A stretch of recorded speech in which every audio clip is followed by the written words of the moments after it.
Welcome to the video, everyone. So today I just wanted to go over a question I've been asked from Alex Nunn. So he goes, what are some of the things you wish you knew before you started training? Good question. So I'll put down the top 5 things that I wish I knew before I started training. Starting in at number 5 is always being in a caloric deficit. So for those of you that don't know what a caloric deficit is, it means being below your maintenance calories. So at your maintenance calories, that's when you would be maintaining your weight. Anything above that is a caloric surplus. That's when you're eating more than you need and you'd be putting on weight. And in a caloric deficit is when you would be losing weight. So I always thought being healthy, you had to eat less. And so I would just always be in a caloric deficit. Now the thing wrong about being in a caloric deficit, especially when you're starting out, is that you aren't going to give your body the nutrition that it needs. When first starting out, you want to be in a caloric surplus, so you want to be eating more than you normally would, only if you're consecutively lifting, otherwise you're going to be putting on fat instead of muscle. If I would go back, I would definitely go on a surplus. That way I would see the muscle build on a lot quicker, I would get more mass, and I would be less prone to injury. So that's tip number 5, is don't be in a caloric deficit when you start lifting. Eat more than you normally would, and you should be fine.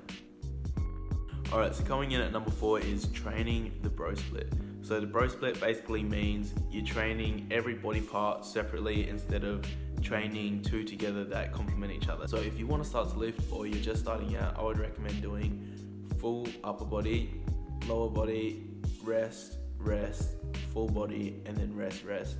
Really, when you're just starting out, you don't want to be smashing yourself thinking that that's going to be better. After you've done that split for a while, I recommend doing a push-pull legs. Maybe push, pull, legs, repeat.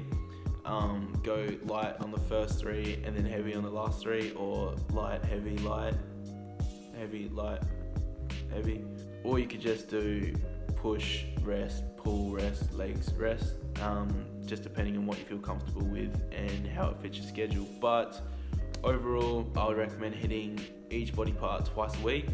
That way you're hitting it 104 times a year instead of 52 times in a year if you're just training it once a week. So it makes a big difference, and you would see in the outcome, if you're just training it 52 times a year versus 104 times a year, how much different it would be. So that's tip number 4, guys. Don't train the bro split. Do a little bit of research around it and you'll find the perfect split for you. Alright, so coming in at tip number 543, we got stretching. So stretching is a massive one, guys. I wish I stretched after every session like I do now. So really it's just looking after your body, guys. You don't want to just smash out your body during the workout and then just leave it like that, go home and just feel tight. I'd recommend, if you only have 45 minutes to do a workout, spend 35 to 40 minutes of that actually doing your workout and 5 to 10 minutes at least doing stretching. It's just that important for you guys. Definitely underrated, and you don't see many people doing it after their sessions, which is pretty sad, but has to be done, and you guys will get there. And another thing is not just jumping straight into your workout and just grabbing the heaviest weight that you know you've done before and just pump it out. You want to start light. Even if you change another exercise, normally I just start light and get that movement warm, and then I slowly build up the resistance. But definitely at the start of your workout, you want to do some sort of dynamic stretching and just get the joints moving, get them going. Alright, so coming in at number 2 is whole foods. So I definitely didn't get enough whole foods when I first started out. I would get majority of my protein sourced from protein powder and protein bars, protein cookies. I would wake up in the morning and maybe have protein pancakes. For lunch, come home and have protein oats. I'll then do my gym and then have a protein shake.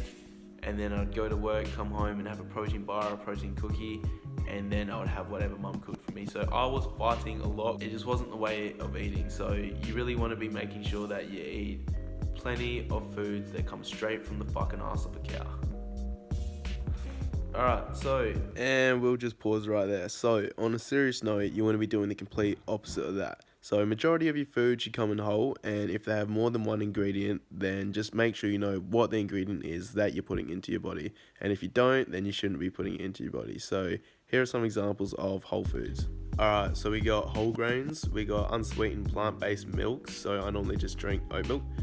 We got fruit, veggies, healthy fats, and then you have the animal products. So we got poultry, beef and pork, seafood, and dairy. So the list kind of just goes on from there, but you get the drift. So the foods we want to try and avoid would be refined grains. So that's your white bread, white rice, and white pasta. We definitely want to steer clear from fast food. We all know that. Sugars and sweets, packaged foods, and processed animal products. So that goes under sausages, salami, and like deli meats. So I hope that simplified it a little bit for you guys. Really, you just want to buy and eat foods that don't have a lot of ingredients to them. So they would be whole foods. Alright, so number one and the most important one is enjoying the process. I remember I would just always think about the end goal and what I wanted to look like, and I was never happy with my body. Now that I look back, the first year ever of lifting would definitely have been my favorite year. That's when you see the most progress, you see the most change, and you just get addicted, you just get hooked on, and there's no turning back after that. So pretty much just enjoy where you are right now, enjoy doing each exercise, enjoy your learning, enjoy your nutrition, just enjoy everything about it, enjoy your lifestyle, and all the good stuff will come. So I reckon that sums up today's video, guys. If you're still watching, I hope you enjoyed it, and if you have any more questions, feel free to drop them down in the comments below or send me a message on Instagram.